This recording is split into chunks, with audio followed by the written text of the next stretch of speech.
variable க்கு 4. இப்போ print statementல என்ன கேக்குறாங்க அப்படினா ஃபர்ஸ்ட் அந்த values என்னென்ன values இருக்குங்கறத டிஃபைன் பண்ணா போதும். அதான் ஃபர்ஸ்ட் என்ன value initial value of b அப்படி கொடுத்தா எப்பவுமே இந்த ஒரு எந்த வேல்யூ எந்த லைன் வந்து உங்களுக்கு அவுட்புட்ல வேணுமோ அத டபுள் கோட்டேஷன்ல ஸ்ட்ரிங் வேல்யூ எடுக்கணும்.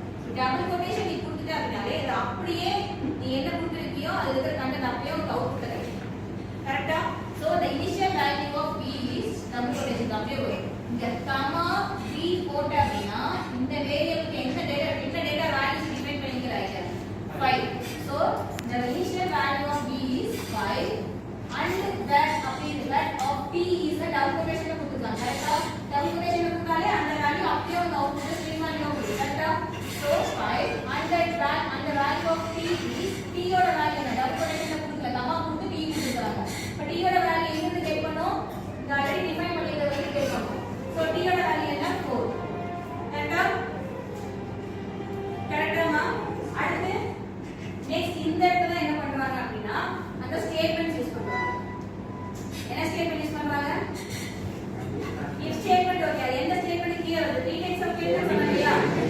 Decision making statement. Decision making ஸ்டேட்மென்ட்ல if ஸ்டேட்மென்ட் யூஸ் பண்றாங்க. if என்ன பண்றாங்க ஃபர்ஸ்ட் அப்படினா b ஓட வேல்யூ p ஓட கிரேட்டரா இருந்துச்சு அப்படினா இந்த ஃபங்க்ஷன் மேக் பண்ணும்.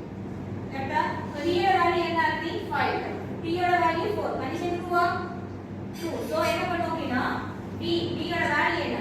5 is bigger than p ஓட வேல்யூ என்ன? 4. ஓகேவா? இது ட்ரூ. சோ இந்த வேல்யூ கொடுக்கிறோம். நெக்ஸ்ட் என்ன பண்றாங்க அப்படினா ஒரு ஆபரேஷன் பெர்ஃபார்ம் பண்றாங்க.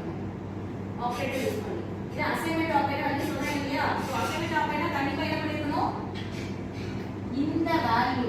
இந்த வேல்யூக்கு அசைன் பண்ணி இந்த ஆபரேட்டர் யூஸ் பண்ணி ஆபரேஷன் பெர்ஃபார்ம் பண்ணனும். கரெக்ட்டா? சோ b ஓட வேல்யூ என்ன? 5. 5 minus 2 என்ன வரும்? 3. இப்போ the new value of b is என்ன வரும்? 3 and the t is 4. ஏன் வந்து new value of b is 5 வரல? நீங்க அசைன்மென்ட் ஆபரேட்டர் யூஸ் பண்றதுனால அந்த v ஓட வேல்யூ போய் ஓவர்ரைட் ஆகி இந்த புது வேல்யூ இருக்கும். ஓகேவா? அதனால the new value of b is 3 and the t is as usual. அந்த t வேல்யூ ஓவர்ரைட் பண்ணல சோ அதே வேல்யூ இருக்கும்.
எஸ் ஆர் நோ கரெக்ட்டா சோ அந்த கம்பேரிசன்லாம் நீ முன்னாடி பாக்கும்போது உனக்கு ஃப்ரண்ட் எண்ட் ரூல்ஸ் மூலமா யூசர் ஃப்ரெண்ட்லியா நீ பாக்குற ஓகே பேக் எண்ட் ப்ராசஸ்ல என்ன நடக்கும் some developer or programmer write the code for making the comparison அதுக்கான ஸ்டேட்மெண்ட்ஸ் தான் இது எல்லாமே if else ஆகட்டும் else if ஆகட்டும் nested if ஆகட்டும் இது எல்லாமே அதுக்கான ஸ்டேட்மெண்ட்ஸ் தான் ஓகேவா இந்த மாதிரி வேற ஏதாவது சொல்லுங்க பார்க்கலாம் லைக் நான் இப்ப அமேசான் மியூட்டேஷன் வேல்யூ செக் பண்றது சாரி மியூட்டேஷன் வேல்யூ செக் பண்றது ஒரு ப்ராடக்ட்டுக்கு இன்னொரு product mutation value okay rate compare பண்றது ரெண்டு ப்ராடக்ட் ரேட் கம்பேர் பண்றது ரெண்டு ப்ராடக்ட் புரியல rate compare comparison okay Amazon ஆக்சுவலா ரேட் கம்பேரிசன் வந்துரும் இந்த ப்ராடக்ட் இதோட பெஸ்ட் என்ன பிளஸ் மைனஸ் எல்லாமே வந்துரும் வேற